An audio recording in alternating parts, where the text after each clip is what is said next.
د کندهار په لسمه ناحیه کې د مینا برج سړک د اول فاز قیریزی چارې پیل شوي.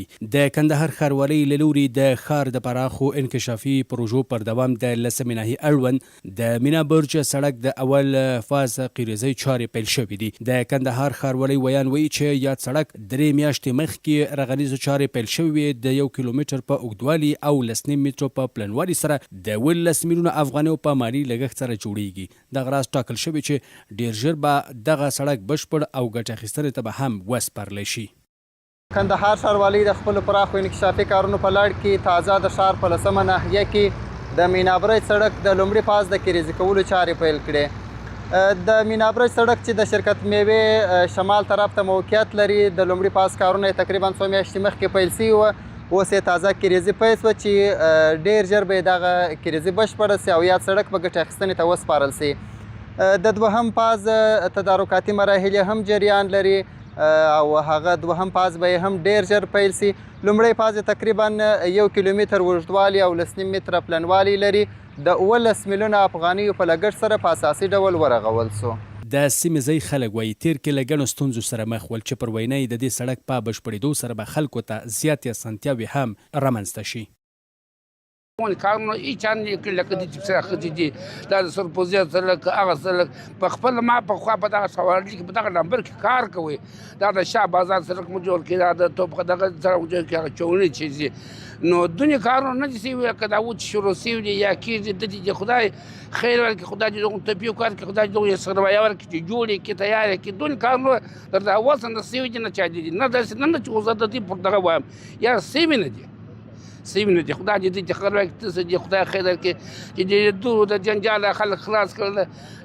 نو دې خدای دغه ورکړي چې مرابطې دې زموږ مشران یا موږ د دې کشران. دا خو نو ډېره هڅه نه راومتکوي د هر څه دپاره، د موټرانو د باسکالو د هر څه دپاره. پخوا به کم وسایل چې به پر ځای باندې کړله تکلیفات و دوړې وې د خلکو د کورو و د عام ځایي خلک د کندهار ښاروالۍ له فعالیتونو څخه خوښ دي او غوښتنه لري چې ورته فعالیتونو ته د لا دوام ورکړي. همدارنګه ځایي خلک له ولسونو څخه غوښتنه کوي چې د یاد سړک د ساتنې په برخه کې پاملرنه وکړي.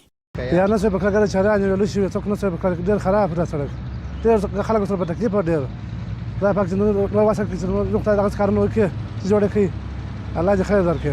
څنګه ښاروالۍ سره خوشاله یم چې سرکار جوړي، باید نور څه هم جوړ کړي. وروره دا چې مخکې چې و دلته دا سړک چې نه و بیخي داسې و چې د پښو لاره نه و چې څوک تېر سوی وای.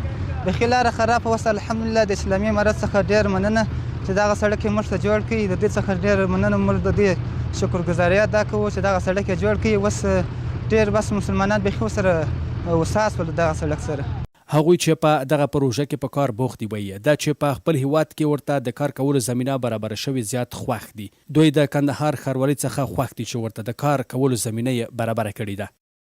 دغه کاروبار په ایران کې و ځکه چې خپل وطن کې ماته کار اصول څه کار ته جوړ څه چې ایران کې خدمتونه کړو. د ایران خدمت په خوځ کې اوس په خپل وطن کې باید موږ خدمت وکړو. د امارات نه ډېره مننه ده. خوشحاله ډیرو د ښاروالۍ چې دغه کار پروژې منظوروي او موږ د کم غریبان خلک کار اخته کوي او د وطن لپاره موږ غواړو خدمت وکړو او د کم غریبان خلک دا ټوله خوشحاله دي ښاروالۍ چې د کار په خاطر باندې کار پروژې منظوروي او بیا د غریبان خلک اخته کېږي په کار کې او موږ خوشحاله یو چې کار کوو. د بیکارۍ ورځې په کار کې او ټول غریبان خلک خوشحاله دي. ښاروالۍ موږ ډېر خوشحاله یو. د یادونې وړ ده چې کندهار ښاروالۍ تازه د پنجوایي دوراهي سړک جوړ او ګټه اخیستنې ته هم سپارلی دی. دا سړک د 1100 مترو په اوږدوالي او 40 متره په پلنوالي سره په 80 میلیون افغانیو جوړ شوی چې تازه یې ټولې ساختماني چارې بشپړې شوي او ګټه اخیستنې ته هم سپارل شوی دی.